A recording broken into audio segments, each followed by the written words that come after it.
Good morning, praise the Lord. ઈશ્વરનો આભાર માનતા આવો ફરીને એકવાર નવા દિવસની શરૂઆત પણ પ્રભુના વચન અને મનન દ્વારા કરીએ. પ્રભુનું વચન કહે છે, અને જે વાત ઈસુએ પિત્તરને કહી હતી કે મરઘો બોલ્યા અગાઉ તું 3 વાર મારો નકાર કરીશ, તે તેને યાદ આવી અને બહાર જઈને તે બહુ રડ્યો. માથે લખેલ સુવાર્તા 26મો અધ્યાય 75મી કલમ 69 થી 75 સુધી જોવા પ્રયાસ કરશો. આજનો વિચાર ખ્રિસ્તમાં અતિ પ્રિય વાલા મિત્રો, પ્રભુ ઈસુ ખ્રિસ્તના ઉદ્ધારક નામમાં આપ સર્વને સવારની પ્રેમી સલામ. પ્રભુ ઈસુએ પિત્તરને અગાઉથી જ કહ્યું હતું અથવા તો ચેતવ્યો હતો, પણ એક સમયે પ્રભુ ઈસુ ખ્રિસ્તની સાથે મરવા પણ તૈયાર થનાર પિત્તર ઈસુની ધરપકડ થયા પછી એકવાર તો બધા શિષ્યોની સાથે એ પણ નાસી ગયો છે, મૂકીને જતો રહ્યો છે, પણ પછી દૂર રહીને એક અંતર રાખીને ઈસુની પાછળ છેક પ્રમુખ યાજકની કચેરી સુધી એ જાય છે અથવા તો ગયો અને માહે જઈને એટલે કે અંદર જઈને પરિણામ એટલે કે શું થાય છે, હવે પછી શું થવાનું છે એ જોવા ભારદારોની પાસે જઈને એ બેઠો. એણે ઈસુની સાથે જે થાય છે એ બધું જોયું.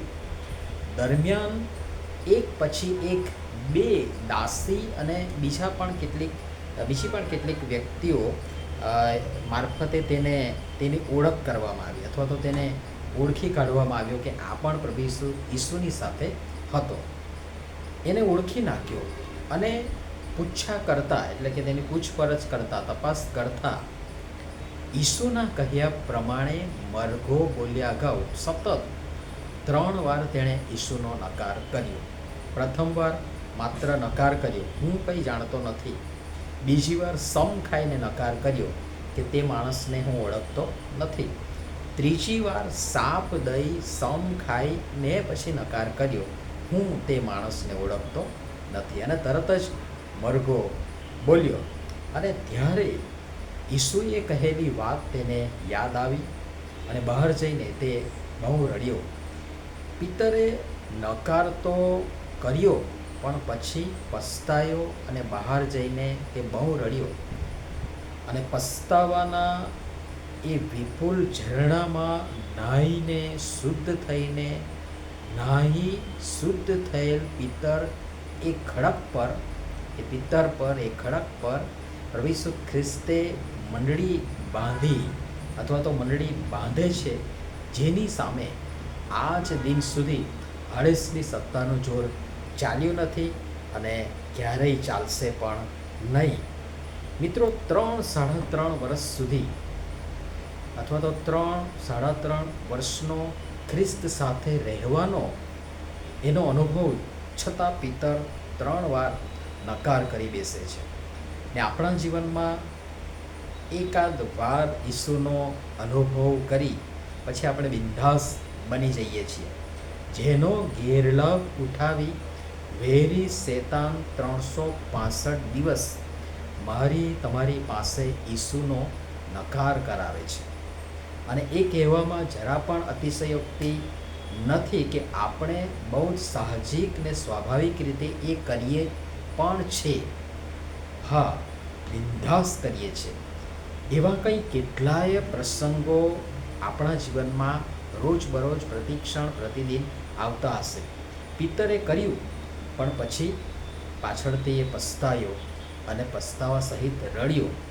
શું આજે આપણને એવો પસ્તાવો છે? શું ઈસુનો વારંવાર નકાર કર્યાનો રંજ, એ દુઃખ, એ પીડા આપણા હૃદય, મન કે જીવનમાં છે?